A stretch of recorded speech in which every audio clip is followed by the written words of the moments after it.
Imaginez un tigre. Les tigres sont connus pour ces belles rayures qu'ils conservent toujours.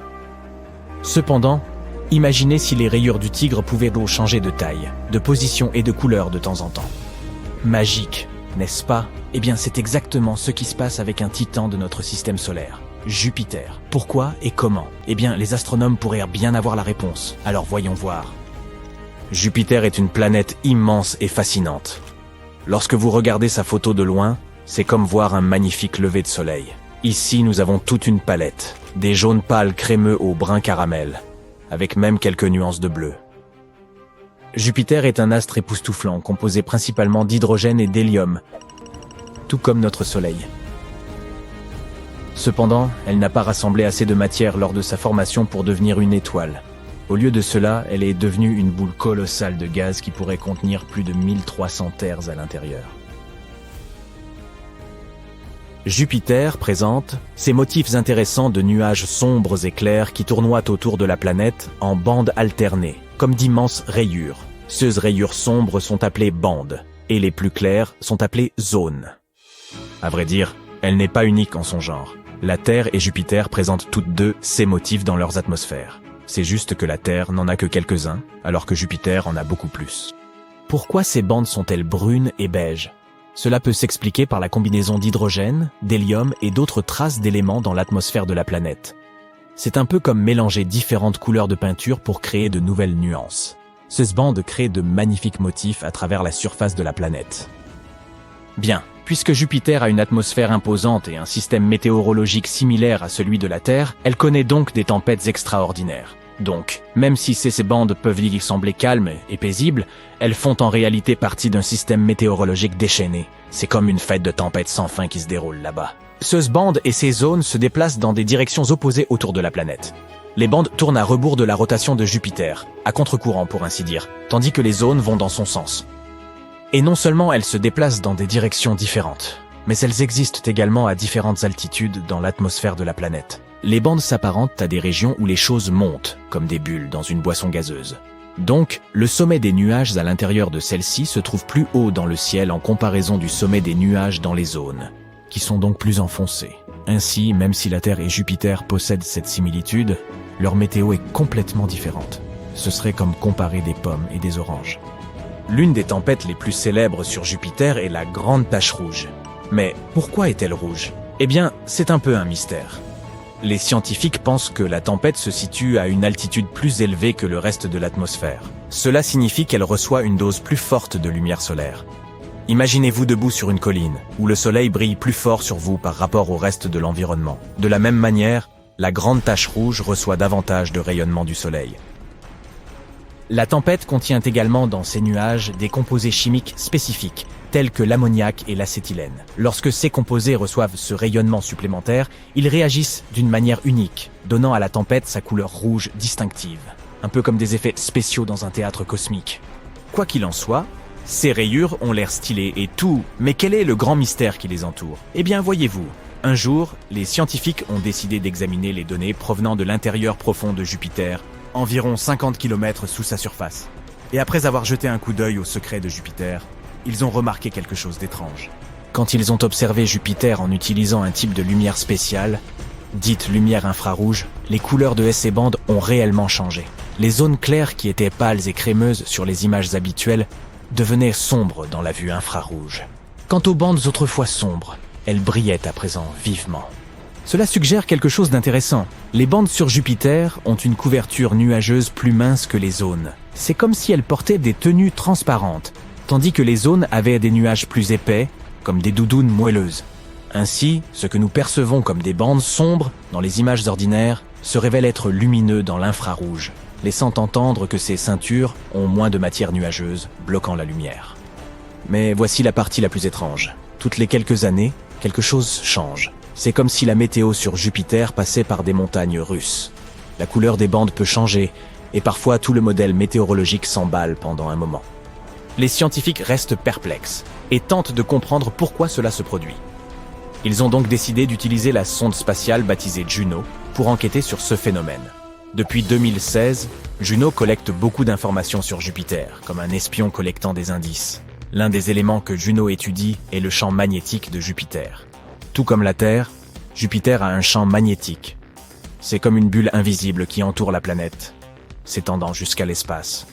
Ce champ magnétique est vraiment important car il protège la planète et tout ce qui s'y trouve. Il agit comme un bouclier contre les particules nocives de l'espace, comme celles provenant du Soleil. Mais Jupiter est bien plus grande que nous, donc son bouclier protecteur est beaucoup plus puissant. Les champs magnétiques sont générés par une chose appelée dynamo, qui agit comme un grand fluide conducteur tourbillonnant à l'intérieur de la planète. Ce fluide se déplace et tournoie, un peu comme une fête underground qui se passerait au plus profond de la planète. Ainsi, les scientifiques ont examiné les données collectées par Juno au fil des années et ont remarqué quelque chose d'intéressant. Le champ magnétique de Jupiter a ses propres petits mouvements, un peu comme lorsque vous voyez des vagues dans l'océan. Les scientifiques appellent ces mouvements des oscillations de torsion, qui est simplement une façon élégante de décrire des mouvements en forme de vagues. C'est comme si Jupiter faisait sa propre danse magnétique. Maintenant, imaginons que l'intérieur de Jupiter soit comme une énorme marmite de soupe en ébullition. Profondément à l'intérieur de Jupiter, il y a des courants lents qui transportent la chaleur vers le haut, à la manière d'un tapis roulant. Cette chaleur finit par atteindre la partie supérieure où nous voyons les nuages. Mais voici où les choses deviennent intéressantes. Imaginez que quelqu'un commence à remuer la soupe très rapidement, avec une cuillère. Ces mouvements magnétiques ondulatoires, les oscillations de torsion, agissent exactement comme cette cuillère. Ils créent un trouble qui perturbe les courants lents. Eh bien, cette perturbation a un grand impact sur la météo de Jupiter.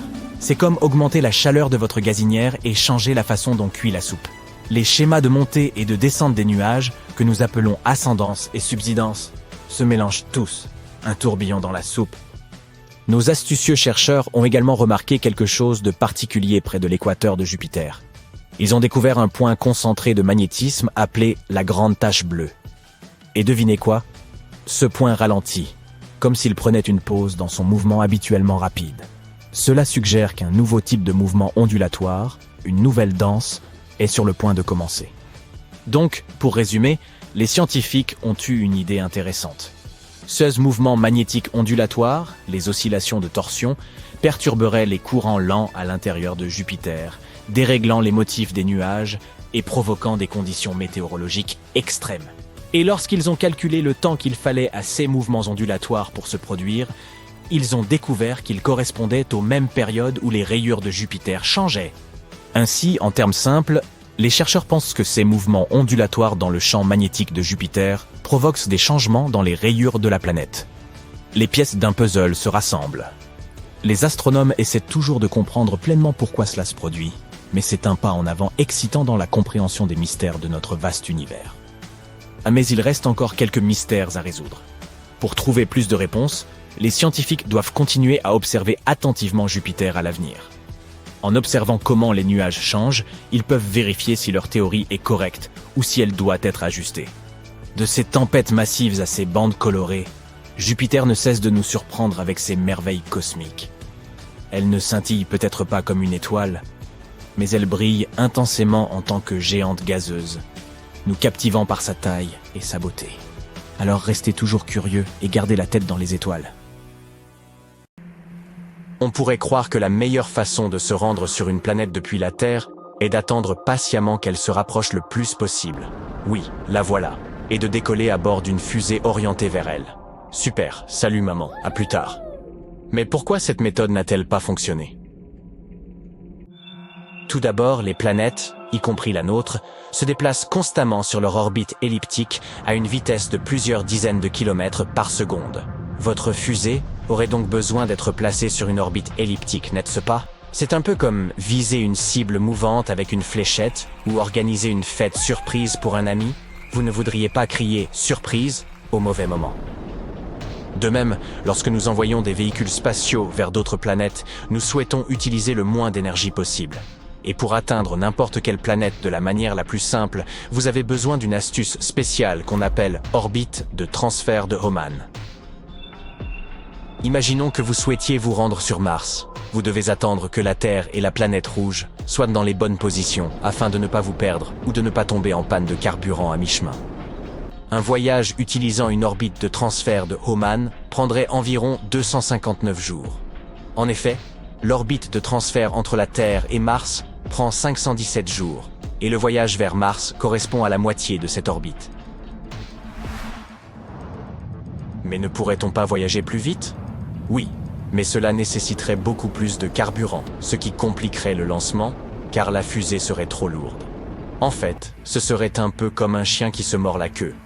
Si vous pouviez voyager à la vitesse de la lumière, le voyage vous prendrait 12,5 minutes.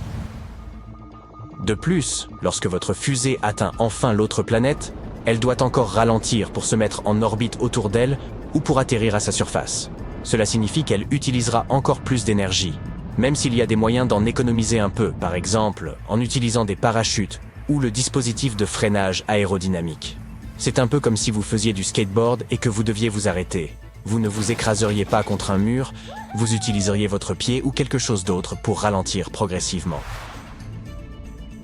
Voyager vers Vénus est un peu plus rapide. Il vous faudrait environ 146 jours. Ce n'est pas si mal, mais le problème, c'est qu'il vous faudrait attendre environ 2 ans avant de revenir sur Terre. En effet, les planètes doivent se réaligner correctement pour que le vaisseau spatial puisse rejoindre l'orbite de la Terre. Au total, un voyage aller-retour vers Vénus prendrait donc environ 2 ans et 1 mois, temps d'attente compris. Et ce temps d'attente ne serait pas très agréable, étant donné qu'il s'agit de la planète la plus chaude de notre système solaire. Supposons que vous souhaitiez vous rendre sur Jupiter. Combien de temps cela prendra-t-il? Cela dépend de beaucoup de choses, notamment de sa position. De plus, à quelle vitesse voyageriez-vous? Si vous voulez utiliser le meilleur de la technologie actuelle, sachez qu'il a fallu un peu plus d'1 an au vaisseau spatial le plus rapide jamais construit, New Horizons de la NASA, pour atteindre Jupiter. Mais n'oubliez pas que la mission de New Horizons n'était qu'un simple survol. La sonde ne s'est pas mise en orbite autour de Jupiter. Si vous vouliez rester en orbite et explorer Jupiter de près, cela prendrait beaucoup plus de temps. Il ne s'agit donc certainement pas d'un voyage d'un week-end.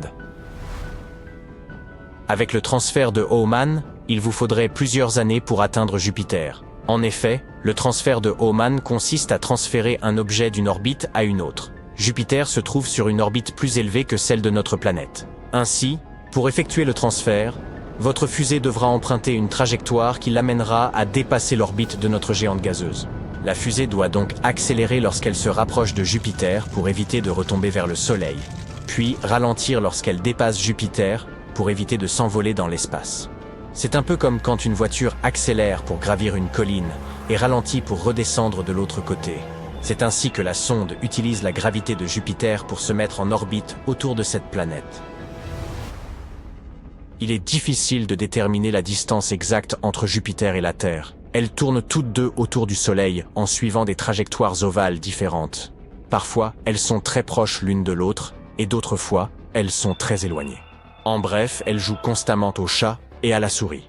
Mais en moyenne, elles se trouvent à 714 millions de kilomètres l'une de l'autre. Lorsque Jupiter est à sa distance maximale de la Terre, elle se trouve à 967 millions de kilomètres.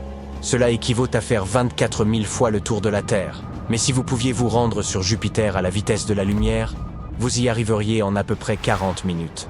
Il y a un engin spatial très rapide dont nous devons parler, la sonde solaire Parker. Imaginez que vous vous trouviez sur des montagnes russes dernier cri qui se déplacent à des vitesses incroyables et même difficilement concevables. Ces montagnes russes seraient en fait notre sonde solaire Parker, qui se rapproche de plus en plus du Soleil, battant au passage des records de vitesse. Lors de son 10e survol du Soleil en novembre 2021, la sonde solaire Parker a réussi à atteindre une vitesse maximale de plus 586 000 km/h. Cela équivaut à faire le tour de la Terre en quelques minutes seulement. Et écoutez bien, lorsque l'engin en question se rapprochera encore plus du Soleil en décembre 2024, il devrait atteindre une vitesse de 690 000 km/h. Mieux vaut donc manger léger avant de se lancer dans un tel voyage.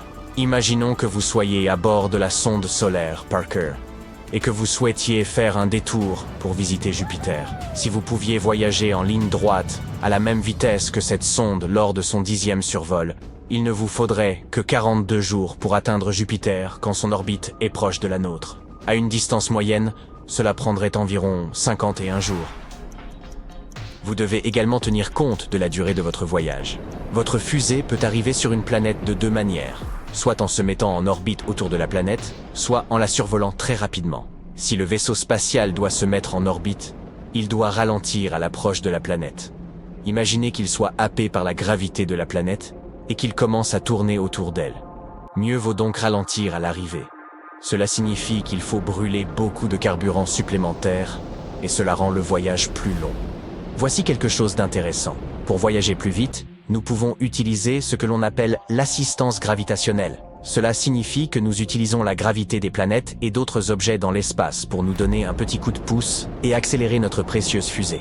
C'est ainsi que les sondes Voyager ont pu se rendre jusqu'à Saturne et au-delà. Mais même avec une assistance gravitationnelle, il faut encore beaucoup de temps pour voyager vers d'autres étoiles. Par exemple, l'étoile la plus proche de nous est Proxima Centauri, et elle se trouve à 4,2 années-lumière. Changeons maintenant de méthode pour faire une comparaison avec les exemples précédents. Si nous voyagions à la même vitesse que Voyager 1, il nous faudrait 75 000 ans pour l'atteindre. Si vous préférez vous rendre sur Uranus, sachez que la distance peut atteindre 3 milliards de kilomètres en fonction de l'endroit où se trouvent les planètes sur leur orbite. Voyager 2 a mis environ 9,5 ans pour atteindre Uranus. Mais Uranus est froide, et en tant que géante de glace, elle n'a même pas de véritable surface où atterrir. De toute façon, la majeure partie de la planète est constituée de fluide tourbillonnant. Non seulement vous n'auriez nulle part où atterrir, mais votre fusée aurait du mal à traverser l'atmosphère d'Uranus sans encombre. Les températures et les pressions y sont extrêmes et détruiraient rapidement votre précieux vaisseau. Il n'y a presque aucune similitude entre la Terre et Jupiter. La nôtre est une petite planète toute gentille avec des plantes et des pandas mignons. Jupiter est une horreur gazeuse géante avec des ouragans furieux qui ne s'arrêtent jamais. Et si tu tombais sur cette planète, tu pourrais littéralement voler au travers. Mais que se passerait-il si notre Terre avait la taille du père du système solaire? Oh, ça va être marrant! Jupiter est une planète si grande que je parie que tu ne peux même pas visualiser son échelle. Son rayon est environ 11 fois supérieur à celui de la Terre et sa masse est environ 316 fois plus grande. Donc, pour transformer la Terre en une autre Jupiter, il faudrait multiplier son rayon par 11.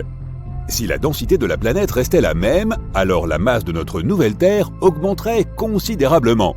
En fait, elle deviendrait jusqu'à 4 fois plus importante que celle de Jupiter.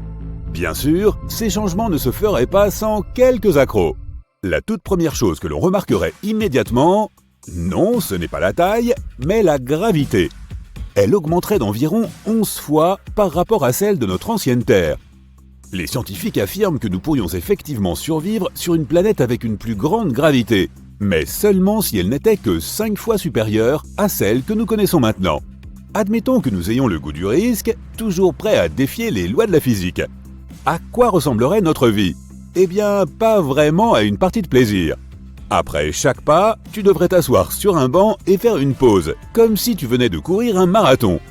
En effet, il serait à ce point difficile de marcher.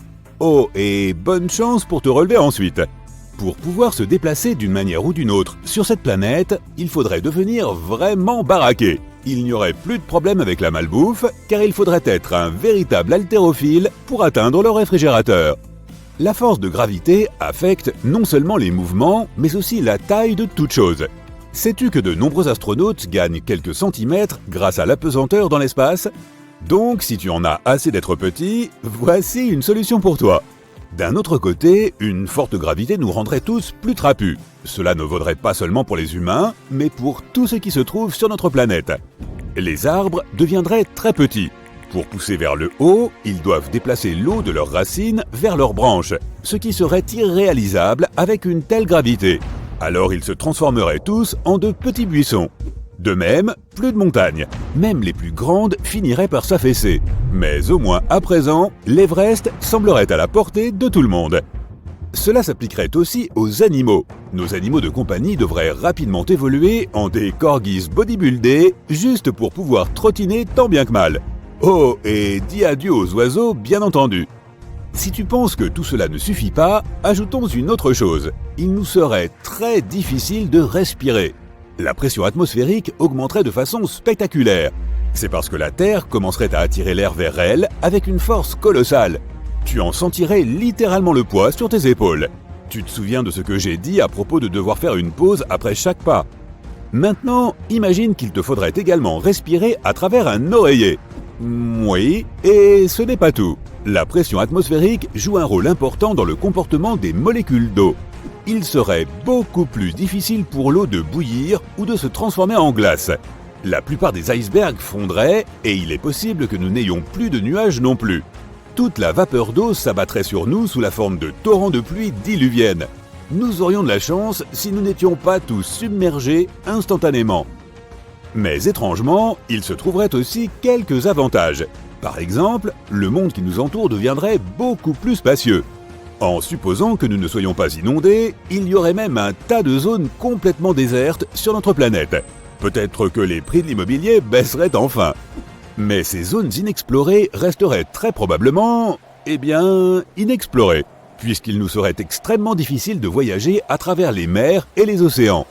Non seulement parce que se déplacer à travers les eaux serait incroyablement compliqué, mais aussi parce que tous les plans d'eau de la planète deviendraient 10 fois plus vastes. L'idée même de se perdre dans l'océan est effrayante, mais imagine qu'il soit 10 fois plus profond et plus grand. Oh oh! Donc, plus de bateaux. Et oublie l'idée de prendre l'avion, ou de visiter l'espace un jour. Mais il semble que ce ne soit pas tout. Si la Terre avait la taille de Jupiter, des volcans se mettraient à faire rage de toutes parts.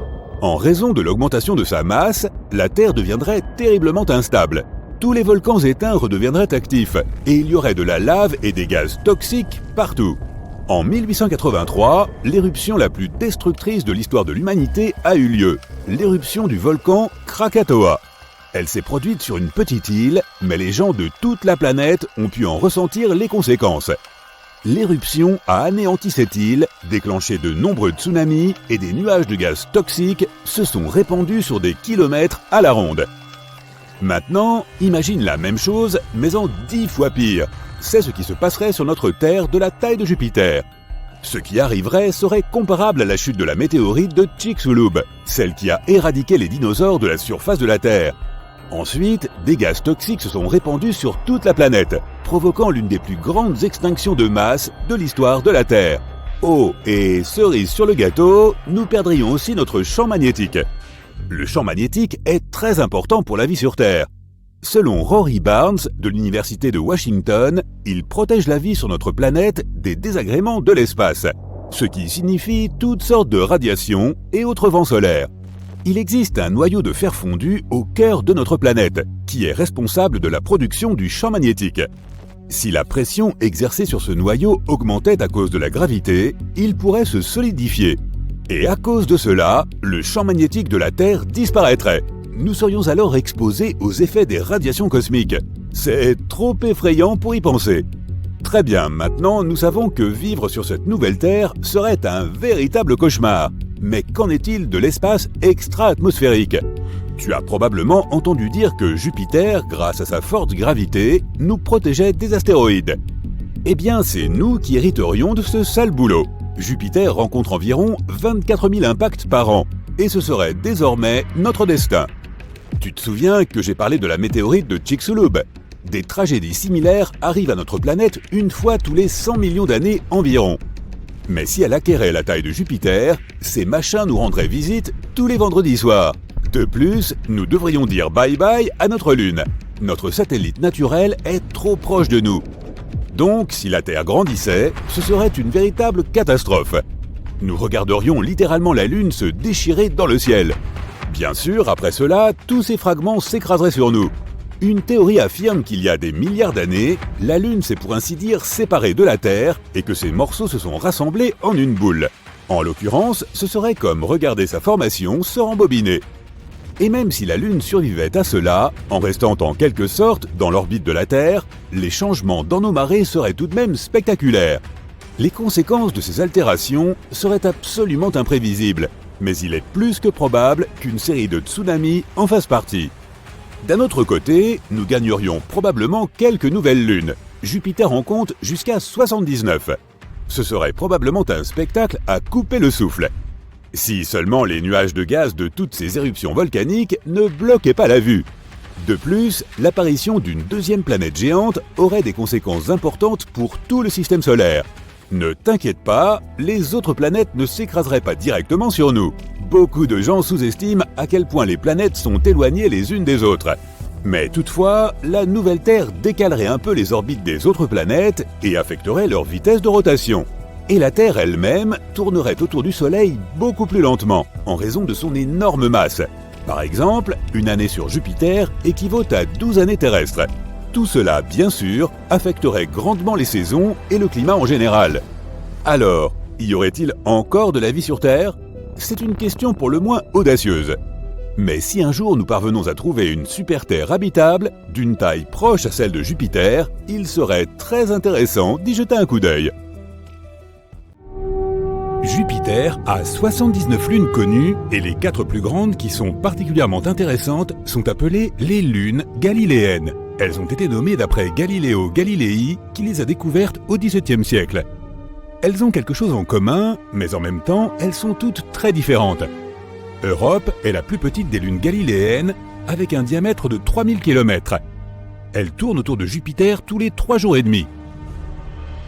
Les premières images que nous avons reçues de cette lune ont été prises dans les années 1970. Sa surface est principalement constituée de glace d'eau. La surface d'Europe est creusée de longues fractures, souvent larges d'1 kilomètre, qui peuvent s'étendre sur des milliers de kilomètres. Elles se sont probablement formées lorsque la croûte s'est écartée sous l'effet des forces de marée dans le mystérieux océan qui se trouve sous la surface. En 2012, les scientifiques ont découvert des panaches de vapeur d'eau en éruption près de son pôle sud, s'élevant jusqu'à 200 km d'altitude. Ces panaches peuvent nous aider à découvrir ce qu'il y a à l'intérieur d'Europe sans avoir à y atterrir. Les scientifiques pensent qu'il pourrait y avoir un magnifique océan caché à 15 à 25 km sous la surface solide. Cet océan pourrait avoir une profondeur de 65 à 160 km. Même s'il ne fait que 1/4 du diamètre de la Terre, il contiendrait 2 fois plus d'eau que tous nos océans réunis. Cet océan est un environnement potentiel pour certaines formes de vie. Les scientifiques pensent que toute la croûte de glace flotte sur cet océan. Elle fait probablement une rotation complète autour d'Europe une fois tous les 12 000 ans. Sur l'image prise par le vaisseau spatial Galileo, on peut voir de petites taches marron foncé. Elles font 10 km de large et se sont formées lorsque des matériaux chauds et moins denses sont arrivés à la surface. Ils ont soit poussé la croûte, soit ils l'ont entièrement traversée. La surface d'Europe est constituée de terrains dits chaotiques. Ce sont des zones rugueuses entourées d'une surface plus lisse. Son équateur pourrait être recouvert de pointes de glace appelées pénitentes qui peuvent faire jusqu'à 15 mètres de haut. Nous en avons aussi sur Terre, surtout dans les zones sèches à haute altitude. Mais aucune d'entre elles n'est aussi grande que celle d'Europe. Notre Lune compte plus de 5000 grands cratères d'un diamètre de plus de 25 km. La surface d'Europe manque de cratères d'impact et ne semble pas avoir plus de 50 millions d'années. Cela signifie que la surface d'Europe change et se reforme en permanence. Cette Lune est glacée et est l'un des objets spatiaux solides les plus lisses de notre système solaire. Pour cette raison, elle est 5 fois plus brillante que notre Lune. Europe est soumise à un souffle constant de radiation provenant de Jupiter. Il est tellement fort que nous ne tiendrions même pas une journée là-bas. Europe est 5 fois plus éloignée du centre de notre système solaire que la Terre, ce qui signifie qu'elle ne reçoit presque pas de chaleur du Soleil. Elle peut donc rester gelée, puisque la température moyenne est de moins 160 degrés Celsius à l'équateur et de moins 220 degrés Celsius au pôle. Il y a environ 40 ans, la sonde spatiale Voyager 1 s'est approchée de la lune rocheuse Io et a découvert que c'est une championne volcanique de notre système solaire. Io est la 5e lune la plus proche de Jupiter. Elle a 4,5 milliards d'années, presque le même âge que Jupiter elle-même. Sa taille est similaire à celle de notre Lune et elle a même une densité et une gravité similaires.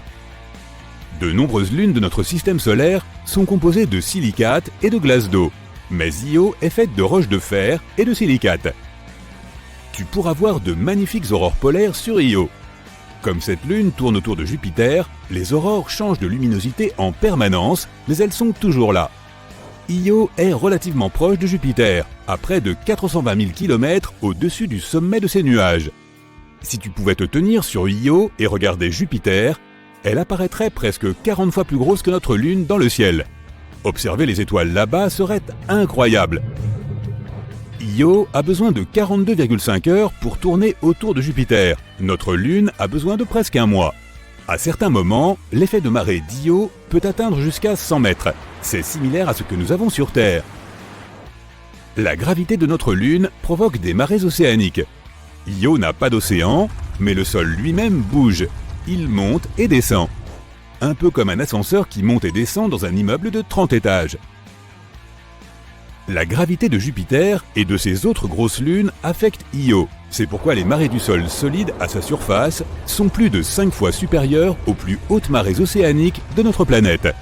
Tout cela rend Io si chaude à l'intérieur que certains de ses matériaux internes fondent, bouillonnent et tentent de s'échapper par tous les moyens possibles.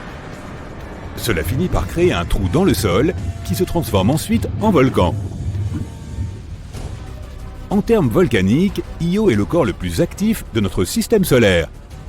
Elle en compte plus de 400, dont 150 sont en éruption permanente. Certains d'entre eux projettent leur panache de gaz chaud à 320 km dans l'espace. Il serait difficile de s'y promener car il s'agit essentiellement d'un monde assez intense de plaines inondées de roches liquides, d'énormes coulées de lave, de multiples lacs de lave et de montagnes géantes qui s'effondrent. Ganymède, la plus grande lune connue du système solaire, abrite aussi le plus grand océan d'eau.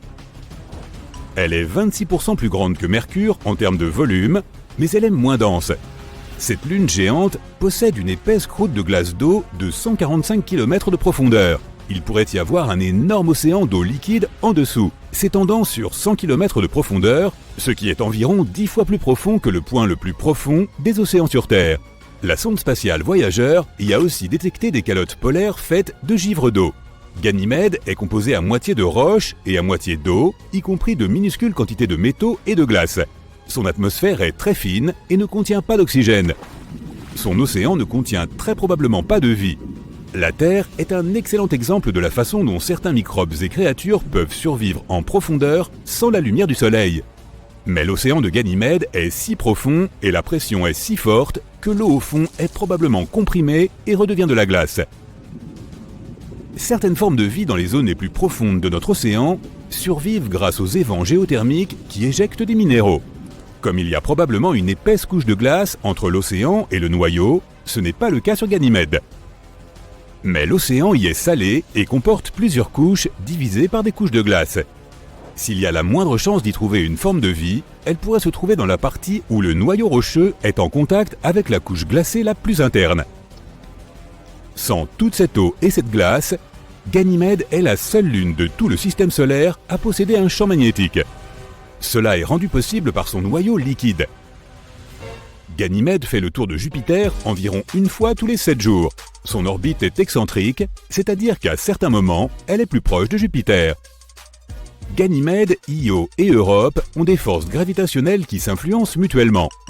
Le temps que Ganymède tourne autour de Jupiter une fois, Europe effectue 2 orbites et Io en fait 4.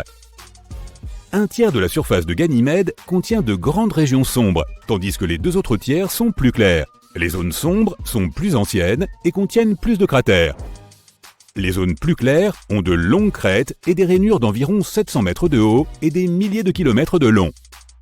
Callisto, la 3e plus grosse lune du système solaire, avec 4800 km de diamètre, a besoin de 17 jours terrestres pour tourner autour de Jupiter. Son atmosphère est très fine, sa surface comporte de nombreux cratères d'impact, mais son ancienne croûte est essentiellement la même depuis plus de 4 milliards d'années. Lorsqu'une planète est géologiquement active, comme la Terre, certaines choses peuvent effacer la plupart des preuves des impacts passés. L'eau, les volcans, les mouvements des plaques tectoniques, l'activité humaine et le temps. Tout cela modifie la surface. Callisto n'a connu aucun de ces phénomènes. Les scientifiques pensent que cette lune était autrefois un monde océanique qui a fini par geler. Elle a été frappée par des météores de temps en temps, mais elle est globalement restée intacte. Pourtant, elle possède des cratères assez impressionnants, comme Valhalla, le plus grand cratère à anneaux multiples de notre système solaire qui mesure 4000 km de diamètre. Les principaux cratères sur Callisto contiennent plus d'anneaux que ceux des autres corps célestes. Ce qui a frappé cette lune était suffisamment gros pour avoir perforé la fine croûte, ce qui a permis à l'eau de se répandre à la surface. Et sous cette fine croûte, il pourrait y avoir un océan salé ou de la glace molle. La sonde spatiale Galileo a détecté que le champ magnétique de Jupiter ne pouvait pas traverser cette lune, probablement à cause d'une couche d'eau d'au moins 10 km d'épaisseur. C'est pourquoi il est difficile d'explorer Callisto. Les lunes comme Europe ont des évents qui éjectent l'eau des océans souterrains. Mais pour explorer Callisto et en découvrir davantage sur son passé, il faudrait utiliser la méthode ancienne, creuser à travers la croûte. Si nous voulions explorer les parties extérieures de notre système solaire, Callisto serait un endroit idéal, car les radiations de Jupiter ne l'atteignent pas. Nous y serions donc plus en sécurité que sur certaines autres lunes intérieures. Les scientifiques ne cessent de découvrir de nouvelles planètes qu'ils appellent des super-terres. Il s'agit d'une classe de planètes à la fois plus massive que la Terre, mais aussi bien plus légère que les géantes de glace, comme Uranus et Neptune. Les super-terres peuvent être faites de roches, de gaz ou d'une combinaison de ces deux éléments. Elles sont souvent 2 fois et même jusqu'à 10 fois plus grosses que la Terre.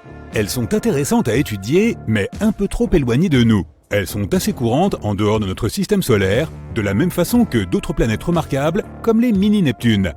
Celles-ci peuvent être des naines gazeuses, des géantes de glace ou bien d'énormes corps rocheux. Il est vrai que nous n'avons rien de tout cela dans notre système planétaire. Mais il y a une chose que nous avons que les autres n'ont pas, Jupiter. C'est l'objet le plus grand et le plus lourd en orbite autour de notre Soleil. Cette reine des planètes possède une force puissante qui domine notre système solaire. Jupiter est connu pour manger des planètes. Une protoplanète l'a percutée il y a environ 4,5 milliards d'années, quand Jupiter était encore une jeune planète à ses débuts. Cette protoplanète était 10 fois plus massive que la Terre et était composée de glace et de roches. La collision a été colossale. Le noyau de Jupiter s'est brisé, puis l'hélium et l'hydrogène se sont mélangés à des matériaux plus compacts. Avec le temps, les matériaux lourds se sont redéposés dans le noyau dense pour donner ce que nous connaissons aujourd'hui. Et si elle a déjà avalé une planète, elle pourrait tout à fait recommencer. On soupçonne que notre système solaire contenait autrefois beaucoup plus de grandes planètes qu'il n'en a aujourd'hui. Par exemple, l'espace est plutôt vide autour de Mercure de nos jours. De telles zones avoisinant les étoiles centrales sont nombreuses et pleines de planètes de masse intermédiaire, dont la taille varie entre celle de la Terre et de Neptune. Notre système solaire était un endroit chaotique à ses origines. De jeunes étoiles étaient entourées de disques tourbillonnants de poussière et de gaz, et les planètes se formaient à partir de ces débris, un peu comme les arbres lorsqu'ils émergent du sol. Les petites planètes rocheuses se formaient dans la chaleur et la lumière intense près des étoiles, tandis que les géantes gazeuses se formaient plus loin, là où les températures étaient plus basses, leur permettant de conserver plus de matériaux gazeux. Et même si les planètes de notre système solaire semblent assez stables et paisibles aujourd'hui, si l'on se réfère à leur orbite, elles n'étaient pas aussi calmes auparavant. Certaines planètes n'orbitaient pas en mouvement circulaire, elles avaient des trajectoires oblongues, plus excentriques. Elles se rapprochaient d'abord de leur étoile, puis s'en éloignaient. C'était comme si elles avaient été déséquilibrées par la gravité d'autres planètes sur leur chemin. Il existe une théorie appelée Grand Tac qui tente d'expliquer ce qui a pu se passer pendant les premiers millions d'années de formation de notre système solaire. À un moment donné, Jupiter, l'une des protagonistes clés, a peut-être été attirée plus près par notre étoile centrale. Après cela, elle est repartie en emportant avec elle un énorme nuage de débris. Cela a pu ressembler à un voilier virant de bord autour d'une bouée, perturbant d'une certaine façon les planètes en train de se former aux alentours. Après la formation complète de Saturne, nos proches voisins du système solaire se sont quelque peu éparpillés. Mais si l'hypothèse du Grand Tac est avérée, Jupiter s'est mis à capturer tout ce qui se trouvait sur son chemin, et ces migrations ont provoqué davantage de collisions dans les parages. Cela expliquerait pourquoi certains astres se sont pulvérisés et dévorés mutuellement. Jupiter a peut-être fourni une partie de l'eau qui compose aujourd'hui nos océans. Elle est aussi escortée de nombreux astéroïdes qu'elle expédie parfois dans l'espace interstellaire ou parmi les planètes de notre système solaire. Elle a même possiblement contribué à l'extinction des dinosaures il y a 66 millions d'années, lorsque l'énorme roche spatiale a frappé la Terre, laissant derrière elle un cratère au large de la péninsule du Yucatan, au Mexique. L'impact a également provoqué des tremblements de terre, des éruptions volcaniques et des tsunamis avec d'énormes conséquences pour la vie de la faune et de la flore terrestre. Personne ne connaît sa provenance, On ne sait même pas s'il s'agissait d'un astéroïde ou bien d'une comète. Une théorie indique que ce pourrait être une comète provenant du nuage d'Oort, composé de débris glacés et situé quelque part à la périphérie de notre système solaire. Elle aurait pu être déviée de sa trajectoire par Jupiter et sa puissante force gravitationnelle. Ainsi, notre système solaire ressemblait à une sorte de flipper où Jupiter, la plus grosse planète, précipite les comètes en approche sur des orbites passant aux abords du Soleil. Une fois à proximité, elles peuvent subir de puissantes forces de marée qui les brisent en morceaux jusqu'à finir en éclats de comète. Cet événement a marqué le début du règne de nos ancêtres, les mammifères. Cela signifie que sans Jupiter, nous ne serions peut-être pas là, et la Terre non plus. Il semblerait donc que la plus grosse planète du système solaire soit arrivée en force, détruisant des planètes plus anciennes et ouvrant la voie à des mondes plus petits comme le nôtre. Jupiter a pu être la raison pour laquelle nous ne pouvons pas trouver la planète 9 à l'heure actuelle. Les scientifiques estiment qu'elle existe et qu'elle pourrait se cacher quelque part au-delà de Neptune, mais pas plus loin que Pluton. Il y a 3 zones dans notre système solaire: les planètes intérieures, les planètes extérieures et tout ce qui se trouve au-delà. La mystérieuse planète pourrait avoir la taille de la Terre ou de Mars. Elle aurait tournoyé parmi les géantes gazeuses avant d'être finalement balayée vers la limite externe de notre système solaire, voire même quelque part dans l'espace profond. Jupiter est zébré en raison des différences de température, de gaz atmosphérique et de composition chimique. Les scientifiques pensaient auparavant que la source de ces différences de couleurs était le redoutable vent atmosphérique et les matières circulant entre les couches de l'atmosphère. On sait maintenant que les bandes de couleur claire, appelées aussi zones, indiquent l'endroit où le gaz s'élève. A l'inverse, les bandes de couleur sombre, que l'on appelle ceintures, révèlent où le gaz s'enfonce. Les lunes de Jupiter pourraient aussi causer ces rayures car elles tirent sur ces cellules de convection atmosphérique. Au centre de Jupiter se trouve un noyau dense et liquide composé d'hélium et d'hydrogène métallique mêlés à d'autres éléments plus lourds et dissous. En s'éloignant de son centre, la température et la pression à l'intérieur de la planète diminuent. Ainsi, l'intérieur liquide laisse place aux gaz de l'atmosphère, à nouveau principalement de l'hélium et de l'hydrogène. Personne ne sait à quelle profondeur se trouve cette frontière liquide-gazeuse, mais la planète est probablement entièrement liquide à quelques milliers de kilomètres sous ses sommets de nuages. Jupiter serait encore plus grande que d'autres géantes comme Saturne si l'on pouvait lui retirer ses gaz. On qualifie parfois Jupiter d'étoile ratée, alors que ce n'est pas tout à fait ça. Elle est principalement composée d'hydrogène comme les étoiles, mais elle n'est pas encore assez massive pour déclencher des réactions thermonucléaires dans son noyau, ce qui à terme achèverait de la transformer en véritable étoile. En théorie, tout objet peut devenir une étoile si on y ajoute assez de matière. Avec une masse suffisante, la température et la pression interne augmenteront jusqu'à déclencher des réactions thermonucléaires. Pour transformer Jupiter en une étoile comme le Soleil, il faudrait la rendre 1000 fois plus massive. Mais pour former une naine rouge qui est plus froide, il nous faudrait augmenter sa masse de 80 fois seulement. Ainsi, Jupiter ne deviendra pas spontanément une nouvelle étoile de notre système solaire, mais si de nombreux objets spatiaux de masse similaire entrent en collision avec elle, ou en d'autres termes, si Jupiter les mange, on ne sait jamais. Mais en théorie, si elle pouvait devenir une étoile massive, elle aurait empêché d'autres planètes de se former sur des orbites stables.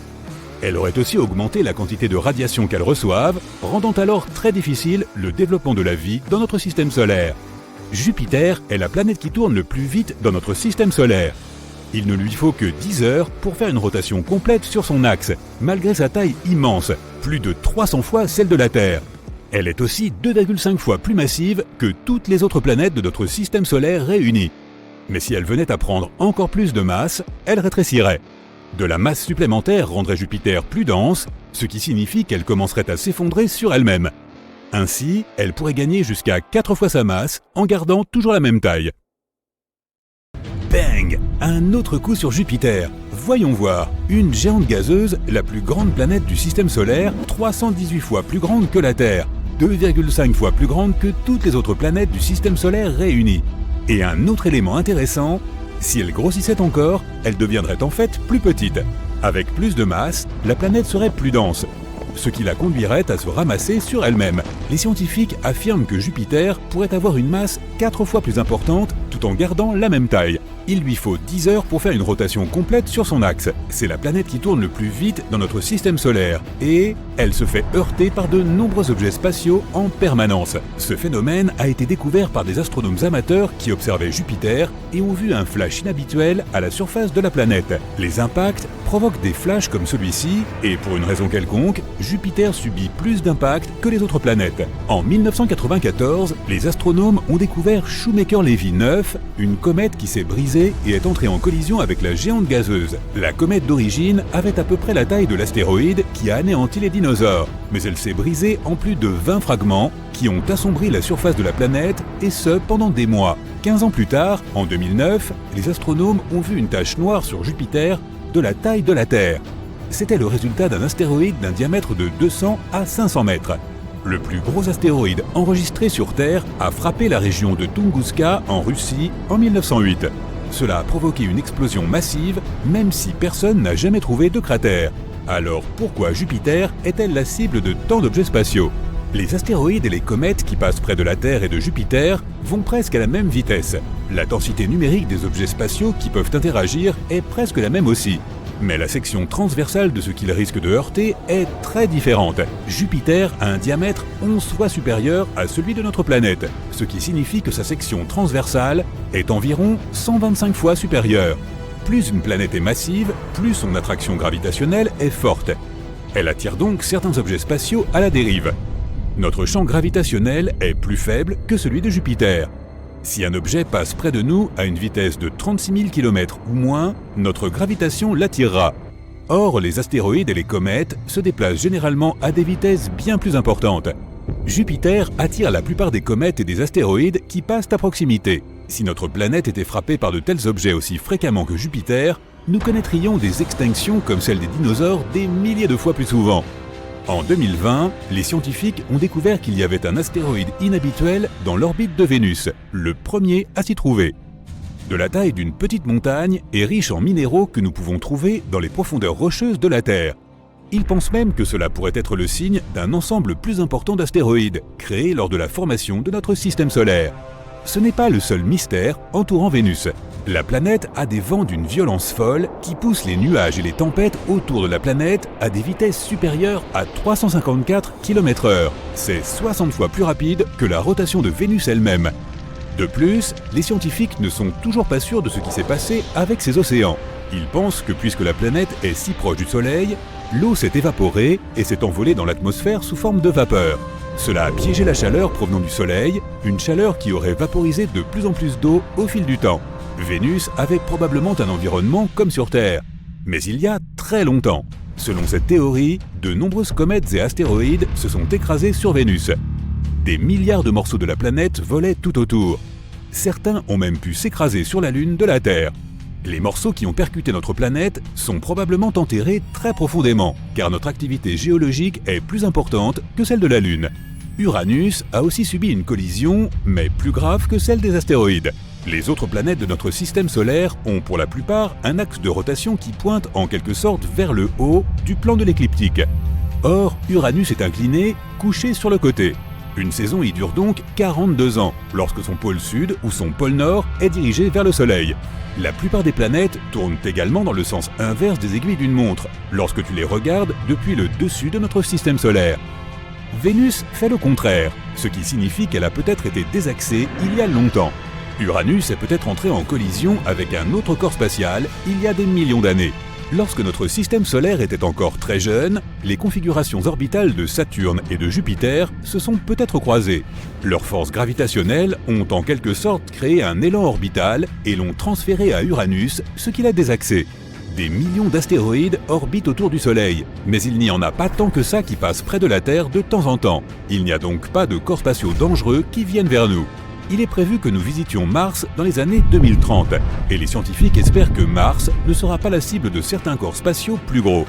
De nouveaux cratères se forment sur la planète rouge tous les jours ou tous les 2 jours. Ils peuvent mesurer jusqu'à 4 mètres de large, ce qui signifie qu'ils ont pu être formés par des objets de la taille d'un ballon de foot.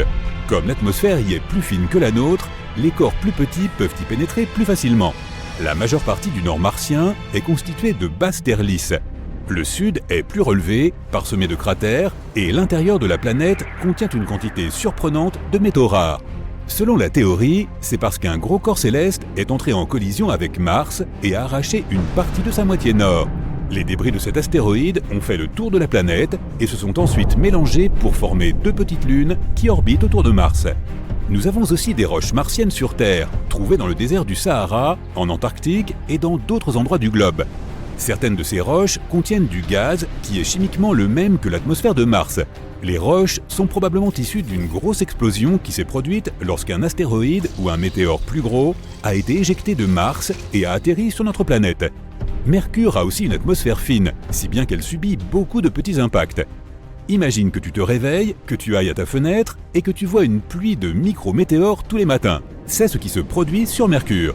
Cet étrange phénomène météorologique façonne son atmosphère appelée exosphère. Mercure est si dense que son noyau de fer lourd représente les 2/3 de sa masse totale. Les scientifiques pensent qu'elle aurait pu être plus grande dans le passé, mais de nombreuses collisions ont fait disparaître sa surface. Elle a été constamment bombardée par des roches venues de l'espace qui ont laissé des traces sous forme de cratères. Les plaines à sa surface semblent avoir été creusées à cause de la lave volcanique qui s'est déversée et qui a ensuite lentement séché. De nombreux cratères sont remplis d'un tel matériau, ce qui signifie que quelque chose d'autre a secoué le monde de Mercure, les volcans. Un groupe inhabituel d'astéroïdes a été découvert près de Neptune. Leur taille varie, allant de grandes zones de la taille de métropole à de minuscules cailloux. On pense qu'ils viennent d'un groupe d'astéroïdes appelé la ceinture de Kuiper. Elle forme un anneau bien au-delà de Neptune. Mais ces nouveaux astéroïdes ont des couleurs différentes de ceux de la ceinture de Kuiper. Ils sont si loin du Soleil que leur surface était censée rester presque intacte. Mais ils ont une couleur similaire à des astéroïdes cuits par le Soleil autour de Jupiter. Comme le reste des planètes, Neptune reçoit la chaleur du Soleil. Mais il y a quelque chose de mystérieux à l'intérieur de la planète qui fait qu'elle génère plus de chaleur qu'elle n'en reçoit. Cela affecte son climat et Neptune a la météo la plus étrange de tout le système solaire. Des tempêtes massives, des vents d'une vitesse folle, des nuages de type cirrus qui changent constamment et rapidement.